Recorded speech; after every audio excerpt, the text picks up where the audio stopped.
Hello guys, good evening. कैसे हैं आप सब? चलिए, तो यहाँ पे कर रहे थे हम chapter 2 is matter around us pure. Okay, तो चैप्टर 2 में हम काफ़ी चीज़ें पढ़ चुके थे। इसके बाद हम स्टार्ट करने वाले थे what are the types of pure matter substance. तो हमने देखा था कि प्योर सब्सटेंस अगर केमिकल कंपोजिशन के बेसिस पे देखा जाए तो इनको 2 क्लास में क्लासीफाई किया गया था। First is element and second one is compound. तो एलिमेंट और कंपाउंड के बारे में जब हम डिस्कस कर रहे थे, अभी हमने स्टार्ट ही किया था, तो एलिमेंट के बारे में, तो एलिमेंट हमने देखा है कि हमारे जो एक पीरियोडिक टेबल होता है, पीरियोडिक टेबल में कितने सारे एलिमेंट्स अभी तक सर्च किए गए हैं। पाया गया है कि हमारे अर्थ में कितने टाइप के मेटल्स हैं जो अदर अदर फॉर्म्स में पाए जाते हैं, फिर उनको प्योर फॉर्म में एक्सट्रैक्ट किया जाता है। तो इस तरह से हमें पता चला था मेटल्स के बारे में। तो मेटल्स को डिस्कवर किसने किया था, ये भी हम पढ़ चुके थे। मेटल्स में क्या क्या आएंगे, मेटल्स आए वो सॉरी एलिमेंट्स में क्या क्या आएंगे, एलिमेंट्स में मेटल्स आएंगे, नॉन मेटल्स आएंगे, मेटलॉइड्स आएंगे। तो अभी हमने पढ़ा था मेटल्स, नॉन मेटल्स और मेटलॉइड्स की प्रॉपर्टी के बारे में डिस्कस कर चुके थे। और एलिमेंट जो होता है वो प्योर फॉर्म क्या होता है वो भी डिस्कस कर चुके थे। अब आते हैं हम कंपाउंड पे। तो कंपाउंड को पढ़ने से पहले हम थोड़ा सा ये टर्म पढ़ लेते हैं। क्या है? The number of elements known as present are more than 100। तो आपने देखा होगा पीरियोडिक टेबल में 100 से ज़्यादा क्या एलिमेंट अभी तक डिस्कवर हो चुके हैं, और उनके लिए प्लेस भी अलग अलग रखा गया है कि अदर और एलिमेंट डिस्कवर होंगे तो वो भी उनमें इन फ्यूचर ऐड किए जा सकते हैं। 92 elements are naturally occurring. Okay,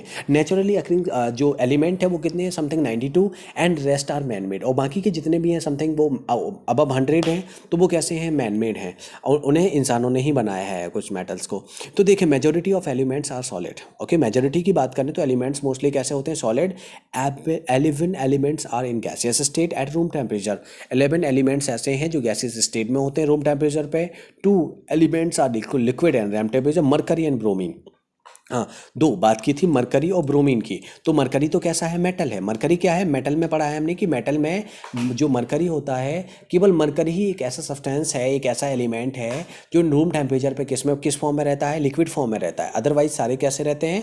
solid form में, जितने भी मेटल्स होते हैं। और ब्रोमीन को भी देखा जाए तो यहाँ पे ब्रोमीन कैसा है? ब्रोमीन भी कैसा होता है? लिक्विड फॉर्म में होता है, लेकिन ये कैसा होता है? एक नॉन मेटल होता है। Element gallium and caesium becomes liquid at room temperature slightly above room temperature. अगर इनको थोड़ा सा रूम टेम्परेचर से ऊपर रखा जाए तो ये एलिमेंट्स गैलियम और सीजियम कैसे लिक्विड में कन्वर्ट हो जाते हैं। कितना? 303 केल्विन पे। और बेसिकली अगर नॉर्मल टेम्परेचर देखा है तो 0 डिग्री सेंटीग्रेड इक्वल टू होता है 273 केल्विन। ओके, अब बात करें कंपाउंड की, डिस्कस कर लेते हैं हम कंपाउंड के बारे में।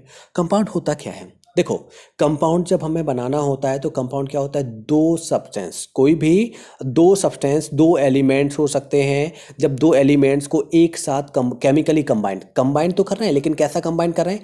उनको केमिकली कंबाइन किया जाता है, मतलब कोई ना कोई प्रोसेस अप्लाई किया जाते हैं। वो चेंजेस किए जाएंगे, वो केमिकल चेंजेस किए जाएंगे, वो फिजिकल चेंजेस नहीं होंगे। अगर उनको फिजिकल चेंजेस में रखा गया है तब वो क्या, वो कंपाउंड का फॉर्मेशन नहीं करेंगे। उस टाइम वो क्या बना लेंगे? मिक्सचर बना लेंगे। ओके, चलो हम एक एग्जांपल ले लेते हैं, लाइक किस तरह से कंपाउंड और एलिमेंट को चलो डिस्कस कर लेते हैं थोड़ा। तो देखें मिक्सचर और कंपाउंड को हेलो, हाँ, मिक्सचर और कंपाउंड को, तो मिक्सचर और कंपाउंड चलो डिफरेंस में ही देख लेते हैं। जब डिफरेंसेस पढ़ेंगे तब हम देख लेंगे इसको, कंपाउंड और मिक्सचर के डिफरेंसेस को, वो मैं उस वहाँ पे बता दूंगा। अभी समझ लेते हैं पहले कंपाउंड का definition. A compound is a substance composed of 2 और मोर एलिमेंट। दो और दो से ज़्यादा एलिमेंट से बना होता है कंपाउंड, केमिकली कंबाइन। और कैसे कंबाइन होते हैं? Chemically combine.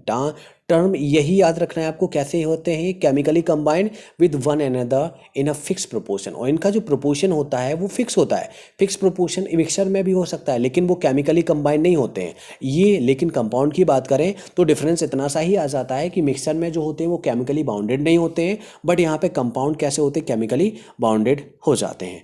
तो यहाँ पे समझ चुके हैं हम कंपाउंड्स क्या होते हैं। अब देखें यहाँ पे एक एक्टिविटी गिवन है कि divide the class into 2 groups. हमने divide the class into 2 groups, हमने दो क्लास में क्लास को डिवाइड कर लिया। Give 50 gram of iron filings and 3 gram of sulphur.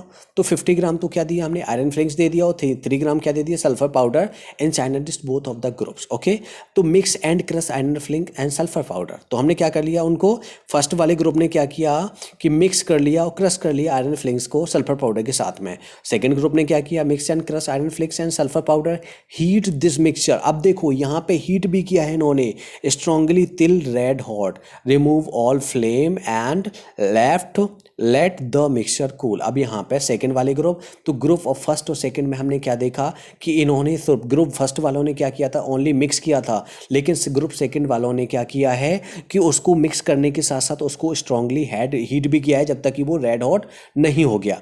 तो फर्स्ट और सेकंड से हमें क्या, check for magnesium in the material obtain bring a magnet near the material and check its the magnetic is the attract towards the magnet. Okay, compare the texture and the colour of the material obtain by the groups. तो यहाँ पे हम देखेंगे तो जो magnetic material था, okay, तो magnetic material की बात करें तो यहाँ पे जो मैग्नेटिक मटेरियल था वो तो क्या कर रहा था, उसको अट्रैक्ट कर रहा था पहले की सिचुएशन में, लेकिन बाय बाद की सिचुएशन में देखा जाए तो जो आयरन फ्लिंग्स वो अपनी प्रॉपर्टी को खो देता है, फिर उस टाइम पे मैग्नेट अगर हम पास में ले जाते हैं तो फिर वो उसको अट्रैक्ट नहीं करेगा। इस तरह से हमें पता चल जाता है कि ये मिक्सचर है या कंपाउंड